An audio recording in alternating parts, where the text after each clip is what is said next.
Allow me, Mr. Speaker, sir, to go back to the Office of the Attorney General and the Office of the D.P.P.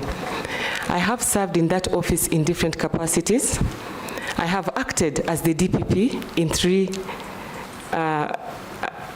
during three transitions, but now I am the Secretary of Public Prosecutions. When we delinked from the Office of the Attorney General, we had only 98 prosecution counsel, and we were in 12 regional offices. It was then my responsibility, together with the D.P.P., to rationalize staff and to operationalize the Office of the Director of Public Prosecutions. We have managed to increase the staff of the Office of the D.P.P. from 98 to 1,600. We have managed to decentralize the Office of the Director of Public Prosecutions from 12 offices to all the 47 counties, to 131 court stations, and we also serve mobile courts. We have also managed, during that period, to civilize prosecution. What do I mean by this? Initially, police prosecutors were prosecuting in all courts. When we took over, we professionalized prosecution. We no longer have police prosecutors in our courtrooms. This is being done by prosecution counsel.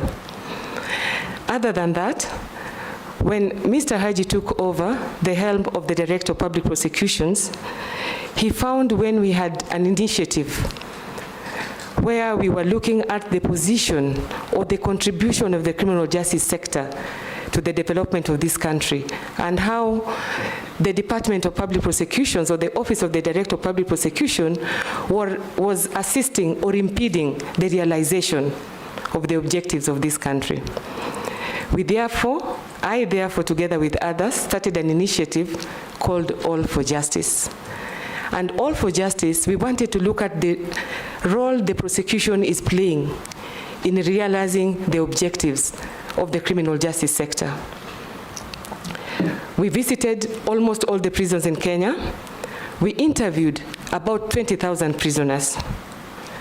And Honorable Speaker and members, I really wonder what led us to do this, because looking back, I realized that somebody was directing my steps.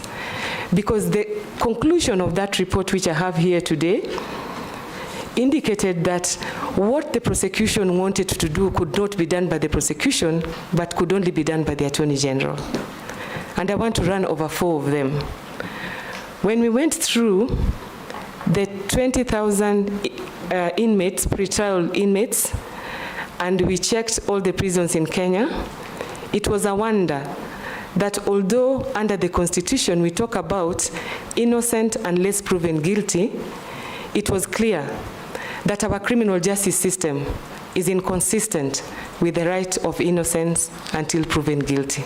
Why do I say that? We found that most of the people who were in custody for petty offenses. There was nothing we could do because the law provided for them. Then we realized that there is a need for us to relook at our offenses in Kenya so that we can decriminalize petty offenses. At the same time, there is a need for us to find a different way of dealing with petty offenses. So we made that recommendation to the Office of the Attorney General.